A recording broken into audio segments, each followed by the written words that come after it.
कौमी सलामती कमेटी ने ईरानी जौहरी तनसीबात पर हमला आलमी कानून अक़वाम मुत्तहिदा के चार्टर के मनाफी करार दे दिया। एलामी के मुताबिक कौमी सलामती कमेटी ने इसराइली जारहियत की शदीद मजम्मत की और अक़वाम मुत्तहिदा के चार्टर के तहत ईरान के हक़ दिफा की मुकम्मल तायद का ऐलान किया।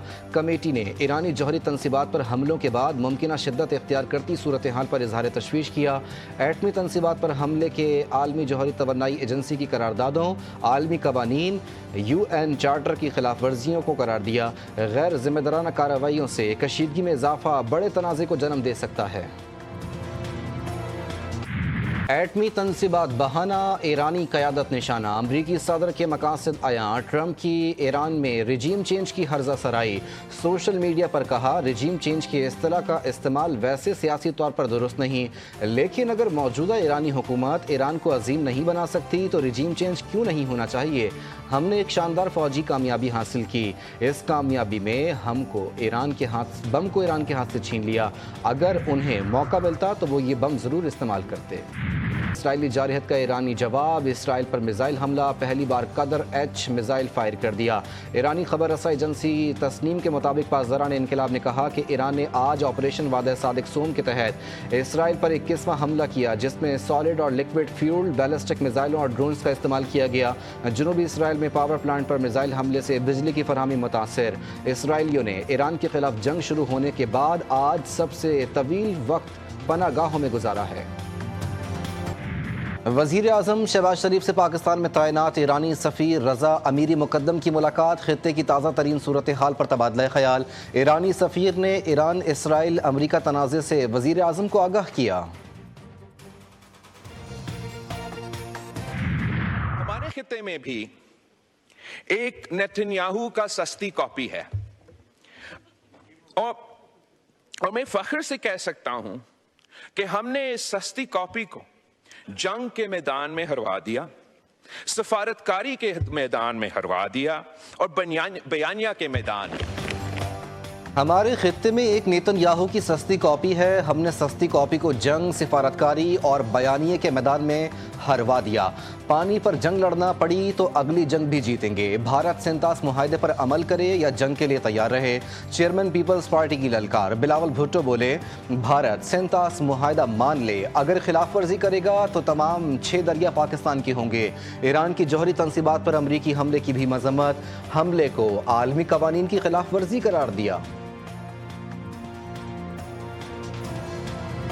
First they came for the Palestinians, but the world did not speak out because they weren't Palestinian.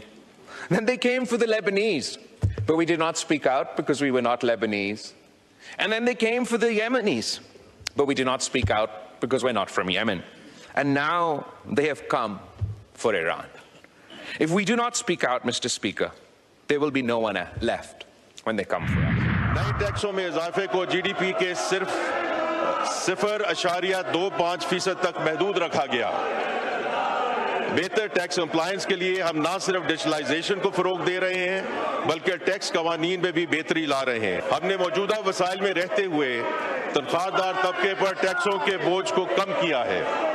Construction industry के लिए आसानियां पैदा की हैं। 15 साल से ज़ायद रिहाइश के लिए ज़ेर इस्तेमाल घरों पर विदहोल्डिंग टैक्स 0 होगा। वज़ीर ख़जाना ने बजट बहस समेट दी। मोहम्मद औरंगज़ेब ने कहा कि FBR 5 करोड़ रुपए से कम टैक्स फ्रॉड पर गिरफ्तारी बराह रास्त नहीं कर सकेगा। एक कमेटी गिरफ्तारी की मंजूरी देगी। 24 घंटों में मुलजिम को अदालत में पेश करना होगा। ज़राअत पर 1 करोड़ रुपए से ज़ायद आमदन पर टैक्स लगाया गया। तनख्वाहदार तबके पर 6 से 12 लाख तक टैक्स 5% से कम करके 1% कर दिया गया। निजी कारोबार को ज़्यादा से ज़्यादा फरोग देने के इकदाम किए जा रहे हैं। कौमी असम्बली का इजलास, अपोजिशन का शोर शराबा। वजीर खजाना की तकरीर के दौरान हंगामा आराई। इकबाल आफरीदी की सिक्योरिटी स्टाफ से हाथापाई। निसार जट, शफकत अब्बास और अता तारड़ के दरमियान शदीद तल्ख कलामी। पीपल्स पार्टी और नून लीग ने वजीर खजाना के सामने हिफाजती दीवार बनाई। रुकन कौमी असम्बली शाजिया मरी की अपोजिशन लीडर उमर अयूब पर कड़ी तनकीद। कहा कि बिलावल पाकिस्तान की सिफारतकारी के हवाले से बात कर रहे थे। न जाने पीटीआई को क्या तकलीफ हुई। बैरिस्टर गौहर ने कहा कि अपोजिशन लीडर को माइक मिला और बात शुरू की तो माइक बंद कर दिया गया। उमर अयूब बोले, बिलावल भुट्टो की तकरीर के बाद मुझे मौका नहीं दिया गया। पीपल्स पार्टी और स्पीकर ये सब मिले हुए थे। ईरानी वजीर खारजा अब्बास अरागची की रूसी सदर प्यूटन से मुलाकात, अहम उमूर पर बातचीत। रूसी सदर ने कहा, ईरान के खिलाफ जारहत बेबुनियाद है, रूस ईरान के लोगों की मदद करने के लिए तैयार है। अब्बास अरागची ने रूसी सदर का शुक्रिया अदा किया। रूसी तर्जुमान का कहना है कि अमरीका के ईरान की जौहरी तंसीबात पर हमले से जंग में मजीद लोग शामिल हो गए हैं, जिसकी वजह से कशीदगी में इजाफा हो जाएगा। ईरानी सुप्रीम लीडर आयतुल्लाह खामनाई का ईरान पर अमरीकी हमले के बाद पहला बयान, सिहोनी दुश्मन को सख्त सजा देने का इरादा। कहा, सिहोनी दुश्मन ने संगीन गलती की है, इससे अब सजा दी जा रही है और दी जाती रहेगी। आयतुल्लाह खामनाई के तर्जुमान अली शिमखानी कहते हैं कि अगर जौहरी तंसीबात तबाह भी कर दी गई तो भी खेल खत्म नहीं हुआ। अफजूदा मवाद, इल्मी सरमाया और सियासी आज़म बाकी है।